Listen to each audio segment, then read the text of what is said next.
এই প্যান্ডেলটা তোমাদের কেমন লেগেছে? আমার তো খুব ভালোই লেগেছে। তার আগে বলি, এই প্যান্ডেলটা পুরোটা দেখে কমেন্টে বলে যাবে কেমন লাগছে।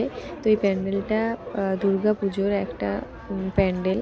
তো আমরা গেছিলাম চৈতন্যপুরে, সব ঠাকুরগুলোই দেখেছি। এই প্যান্ডেলটা খুবই ভালো লেগেছিলো আমার পার্সোনালভাবে। ভিডিও করেছিলাম কিন্তু ভিডিও ছাড়া হয়নি।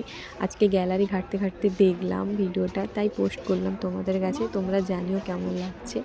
আর ভিতরে এই দেখো কত সুন্দর, পুরো ঝাড়বাতির মতো, পুরো রাজার বাড়ির মতো লাগছিল আমার।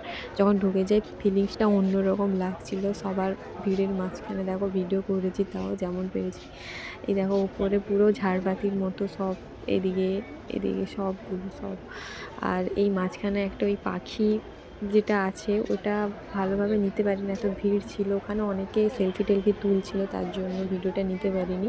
আর ঠাকুরটা তো খুব ভালোই লেগেছে, প্যান্ডেল এত সুন্দর, ঠাকুর তো ভালোই হবে। তোমরা কমেন্টে